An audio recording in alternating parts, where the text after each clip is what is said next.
Hello student, I am के त्यागी और आज हम बात करने वाले हैं class 12 subject physics chapter number 2 जिसका नाम है गाउस का नियम एवं इसके अनुप्रयोग। तो एनसीईआरटी में ये भी फर्स्ट चैप्टर है और अगर हम आरबीएसई बोर्ड की बात करते हैं तो ये आरबीएसई बोर्ड में भी सेकंड ही चैप्टर है। ठीक है, तो आरबीएसई बोर्ड के अंदर शुरुआत के जो 4 चैप्टर हैं वो 7 मार्क्स के आते हैं, है ना। तो चैप्टर नंबर 2 में हम सिर्फ गाउस का नियम और इसके अनुप्रयोग की ही बात करेंगे और राजस्थान बोर्ड में एक 4 नंबर का क्वेश्चन इस चैप्टर से अक्सर आया करता है, तो इसको हमें ढंग से पढ़ना है, ध्यान से देखना है। ओके, अब गाउस का नियम को पढ़ने से पहले हमें एक डेफिनेशन को पढ़ना पड़ेगा जिसका नाम है विद्युत फ्लक्स। तो आज की हमारी पहली डेफिनेशन होने वाली है विद्युत फ्लक्स। तो देखिए विद्युत फ्लक्स क्या है, पहले डेफिनेशन पढ़ते हैं। विद्युत क्षेत्र में स्थित किसी तल से अभिलंबवत गुजरने वाली विद्युत बल रेखाओं की कुल संख्या को विद्युत फ्लक्स कहते हैं। इसे फाई ई से प्रदर्शित करते हैं या नॉर्मली फाई भी बोल सकते हो। और फाई का फॉर्मूला, इसका विद्युत फ्लक्स का फॉर्मूला हो गया phi is equal to E into D S cos theta. और अगर हम इसे अदिश रूप में लिखेंगे तो ये हो जाएगा vector E into vector D S. अब देखिए पूरी राम कहानी क्या है, इसको ज़रा समझते हैं। डेफिनेशन क्या कहती है विद्युत क्षेत्र में, तो पहले तो हमें एक ऐसा क्षेत्र बनाना पड़ेगा जहाँ पर जिसके आसपास कोई आवेश रखा हो, यानी कि एक विद्युत क्षेत्र हो। तो देखिए हमने समांतर लाइन खींची है जो एक समान विद्युत क्षेत्र को प्रदर्शित कर रही हैं। ठीक है, अब क्या है ये बल रेखाएं हैं। बल रेखाएं बोल सकते हो या विद्युत क्षेत्र रेखाएं बोल सकते हो। अगर दिमाग में ये डाउट है कि विद्युत बल रेखाएं क्या होती हैं या विद्युत क्षेत्र रेखाएं क्या होती हैं, तो उसको पढ़ने के लिए, उसको समझने के लिए हमने एक पहले कोई वीडियो बनाई हुई है विद्युत क्षेत्र रेखाओं की संख्या के नाम से। पहले उसको डिटेल से पढ़िए, देखिए, उसके बाद इस टॉपिक पर आना। क्योंकि अगर हमें विद्युत क्षेत्र रेखाएं क्लियर नहीं है तो इस चैप्टर में, इस टॉपिक को तो छोड़िए, इस चैप्टर को समझने में भी थोड़ी दिक्कत होगी। और जिसने वो सारी चीज़ें पढ़ रखी हैं उनके लिए आगे की जानकारी देखो क्या है।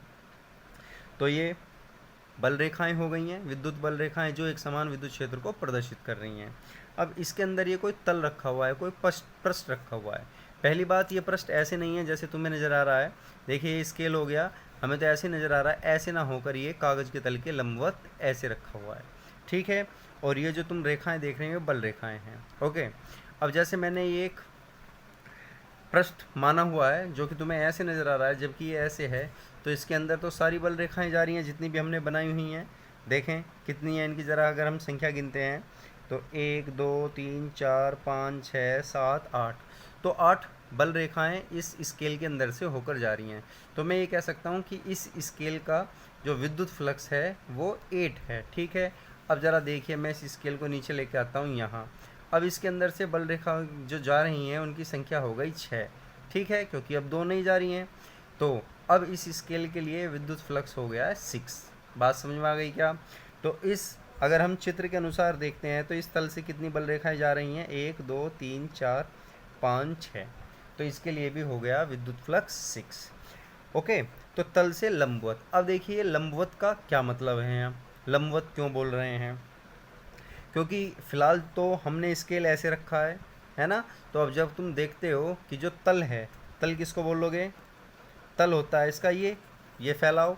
तो इसका स्केल का फैलाव कैसा है? स्केल का फैलाव ठीक चुंबकीय क्षेत्र विद्युत क्षेत्र रेखाओं की दिशा के लंबवत है। देखिए विद्युत क्षेत्र रेखाएं ऐसे जा रही हैं और स्केल ऊपर जा रहा है, तो ये तल फिलहाल जो हमने बनाया हुआ ये तल विद्युत क्षेत्र रेखाओं के लंबवत है। लेकिन क्या है, ज़रूरी है? तल तो तुम्हारा ऐसे ऐसे ऐसे कैसे भी हो सकता है। तो इसका मीनिंग क्या हुआ उसको देखते हैं। देखिए जैसे यहाँ फॉर्मूला लिखा हुआ है phi is equal to E into D S cos theta, या अगर हम इसको अदिश रूप में लिखना चाहें तो लिख देते हैं vector E into vector D S. तो इस फॉर्मूले से ही हमें क्लियर हो रहा है कि ये तो एक अदिश राशि है। क्यों? क्योंकि अगर ये देखो क्या है, ये 2 सदिशों का अदिश गुणनफल है, और तुम जानते हो अदिश गुणनफल में 2 सदिश राशि गुणा करने पर प्राप्त होने वाली जो राशि होती है वो अदिश होती है। तो पहली बात जो हमें याद रखनी है क्या, कि फाई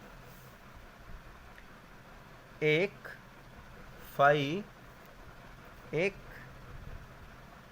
अदिश राशि है, अदिश राशि है। ठीक है। अब अगर हम इसके मात्रक की बात करें तो देखिए, ई विद्युत क्षेत्र हो गया जिसका मात्रक होता है वोल्ट पर मीटर, ओके, या फिर न्यूटन पर कूलाम, याद होगा, ओके। और जो तुम्हारा ds है इसका मात्रक होता है मीटर स्क्वायर, ये क्या है, क्षेत्रफल है। तो फाई की यूनिट क्या बनती है, न्यूटन पर कूलाम इंटू मीटर स्क्वायर, या फिर वोल्ट पर मीटर इंटू मीटर स्क्वायर करो तो मीटर से मीटर कैंसिल हो जाएगा। ठीक, तो न्यूटन मीटर स्क्वायर पर कूलाम या वोल्ट मीटर, इसका मात्रक होता है। क्लियर। ई क्या है यहाँ पर, यहाँ ई विद्युत क्षेत्र है, यहाँ ई विद्युत क्षेत्र है, तथा ds अल्पांश क्षेत्रफल है। अब जरा एक बात और ध्यान से देखते हैं, हमने 11th क्लास में पढ़ा हुआ है कि क्षेत्रफल एक अदिश राशि है, लेकिन हमने यहाँ क्षेत्रफल के ऊपर वेक्टर लगाया हुआ है, यानी कि ये तो सदिश हो गई। तो हमें याद रखना है, हालांकि क्षेत्रफल अदिश राशि है, लेकिन अगर क्षेत्रफल बहुत ही कम हो, अल्पांश हो, एलिमेंट्री हो, तो हम इसको सदिश मान लेते हैं। तो फिलहाल ये बात सही है, क्षेत्रफल अदिश राशि है, लेकिन ये अल्पांश क्षेत्रफल एक सदिश राशि है। ये बात हमें याद रखनी है। और एक बात और जो तुम्हें हमेशा याद रखनी है, इसकी दिशा। अब अगर क्षेत्रफल सदिश राशि है, अल्पांश क्षेत्रफल सदिश राशि है, तो इसकी दिशा का हमें पता होना चाहिए। तो इसकी दिशा सदैव पृष्ठ कह लीजिए, तल कह लीजिए, पृष्ठ के लंबवत होती है। ठीक है, पृष्ठ के लंबवत होती है। अब मैं अपने टॉपिक पर फिर दोबारा आ जाता हूँ। तो जैसे हमने बताया कि ये विद्युत क्षेत्र को प्रदर्शित कर रही है और ये हमने तल रखा हुआ है। अब चूंकि तल ऐसे नहीं है, ऐसे नहीं है, ऐसे है, और वो भी तिरछा है, तो देखिए फिर क्षेत्रफल सदिश क्या होगा। जैसा अभी मैंने बताया, जो अल्पांश क्षेत्रफल होता है, या जिसको हम क्षेत्रफल सदिश बोलते हैं, याद रखना है, इसको हम क्या बोलेंगे, क्षेत्रफल सदिश, या अल्पांश क्षेत्रफल है, इसे क्षेत्रफल सदिश कहते हैं। ये भी लिख सकते हो तुम। ds को क्या बोलते हो, क्षेत्रफल सदिश। मैं यहाँ लिख देता हूँ, ds क्या है, क्षेत्रफल सदिश है, याद रखना है। ठीक है, तो देखिए अब ये हो गया। अब जैसा तुम जानते हो, ds जो होता है वो क्षेत्रफल के लंबवत होता है। तो अब ये मैंने स्केल लिया, इसके लंबवत तो हो गया, ये समझ रहे हो बात को, नहीं, लंबवत का ठीक मतलब ये हो जाएगा। लेकिन अगर मैं स्केल को भी ऐसे थोड़ा तिरछा कर दूं, स्केल ऐसे है ना, मैं स्केल को भी अगर थोड़ा सा तिरछा कर देता हूं, तो इसके लंबवत जो रेखा होगी वो भी तिरछी हो जाएगी। और जो हमने पेपर में ये कागज़ पर जो तल दिखा रखा है, ये भी थोड़ा सा तिरछा है, टिल्ड है। तो जो इसका क्षेत्रफल सदिश होगा वो कुछ कैसे हो जाएगा, क्षेत्रफल सदिश की दिशा ये हो जाएगी। ठीक है, तो ds मैंने तिरछा क्यों किया है, क्योंकि इसका तल खुद तिरछा है, और इन दोनों के बीच का कोण ही ये थीटा है, जो कोस के साथ है। थीटा क्या है, थीटा विद्युत क्षेत्र E तथा क्षेत्रफल सदिश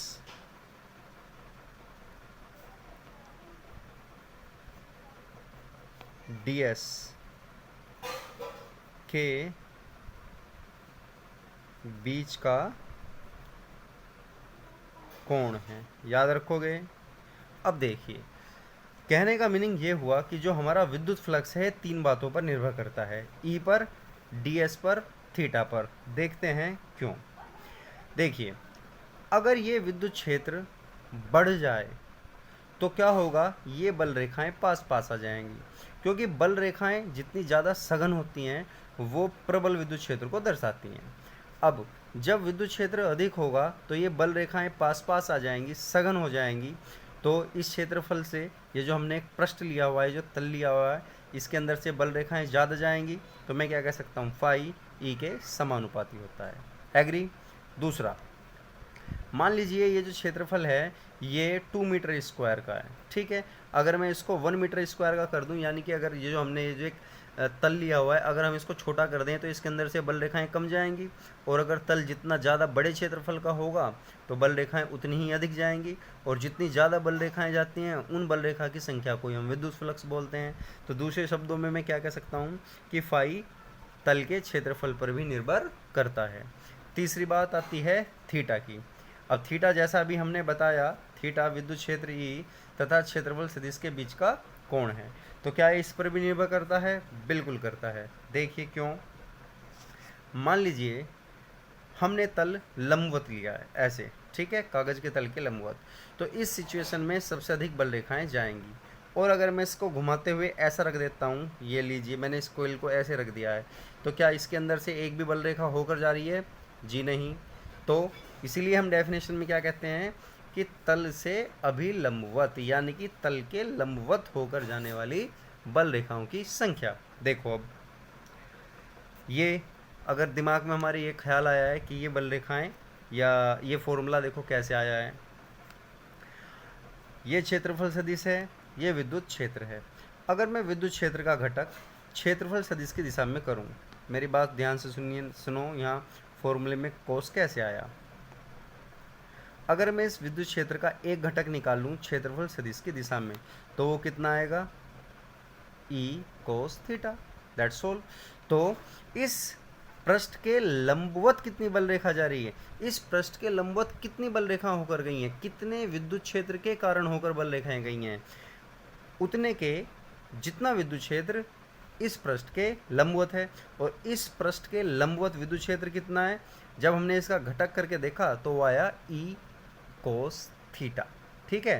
तो इसीलिए इस फॉर्मूले में यहाँ ये ई कोस थीटा तुम्हें नजर आता है। आई होप ये बात समझ में आ गई होगी, ठीक है।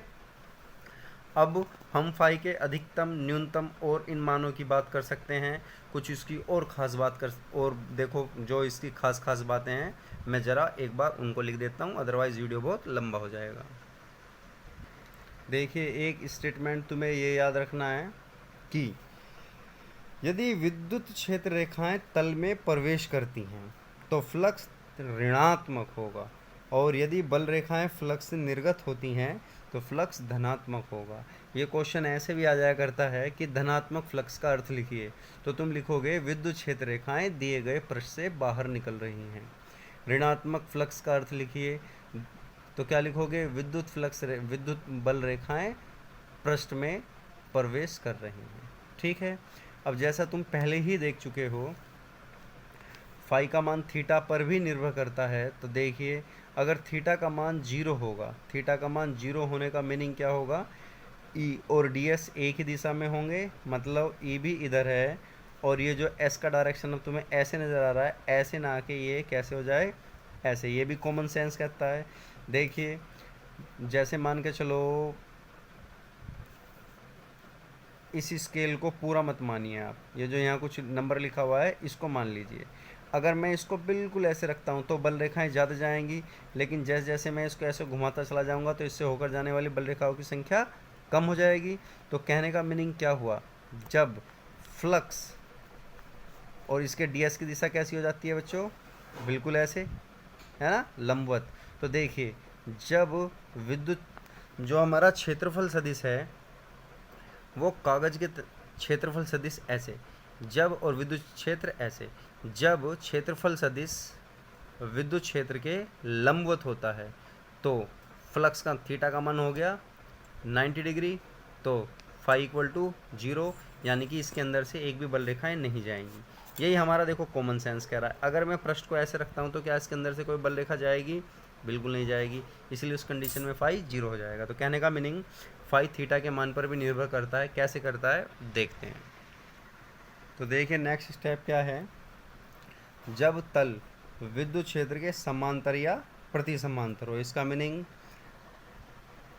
देखिए तलब ये विद्युत क्षेत्र है, तलब ऐसे है समांतर, और इसको घुमा कर अगर तुम ऐसे रख दोगे तो प्रति समांतर। ठीक है, तो जैसा अभी मैंने बताया था इस केस में अगर देखो समांतर है तो तुम जानते हो जो हमारा क्षेत्रफल सदिश होता है वो तल के बिल्कुल लंबवत होता है, ऐसे समझ पा रहे हो। तो विद्युत क्षेत्र के साथ कितना कोण बन रहा है? 90 डिग्री। और अगर मैं इस फॉर्मूले में थीटा की वैल्यू 90 रख देता हूँ तो फाई की वैल्यू क्या आ जाएगी? cos 90 इक्वल टू 0, तो फाई हो जाएगा मिनिमम। कहने का मीनिंग क्वेश्चन ये भी आ सकता है कि विद्युत फ्लक्स का मान न्यूनतम कब होता है? तो तुम्हारा जवाब होगा जब तल विद्युत क्षेत्र के समांतर अथवा प्रति समांतर होता है। तो देखिए नेक्स्ट, यदि तल विद्युत क्षेत्र के लंबवत हो, ठीक है, तल लंबवत हो, और जब तल लंबवत होगा तो थीटा का मान, जब तल लंबवत होगा थीटा का मान 0 हो जाएगा, और कोस 0 का मान अधिकतम होता है यानी कि 1, और फॉर्मूले के अकॉर्डिंग क्या जाएगा? Phi is equal to E into D S cos 0, और कोस 0 का मान 1 यानी कि phi equal to E into D S, phi equal to E into D S. अब देखिए मैंने इस केस में क्या लिया है? Theta equal to 0। अब थीटा देखो 0 क्यों होगा? देखिए थीटा इसलिए 0 होगा, तुम्हें तल को, ये रहा तल, तल को रखना है विद्युत क्षेत्र के लंबवत।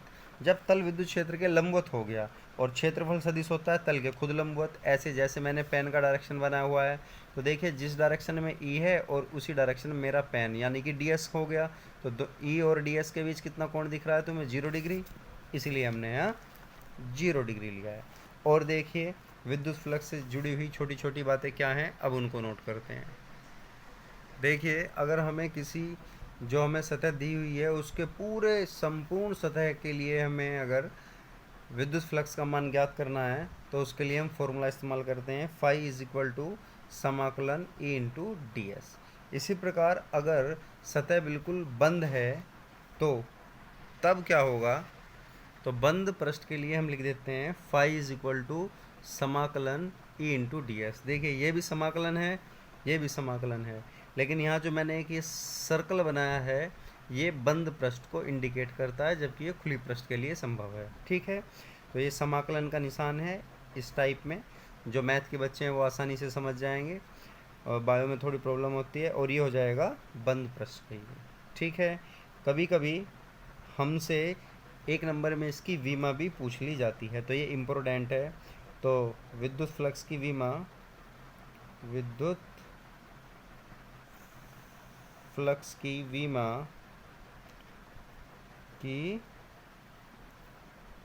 विमा क्या होती है स्टूडेंट्स?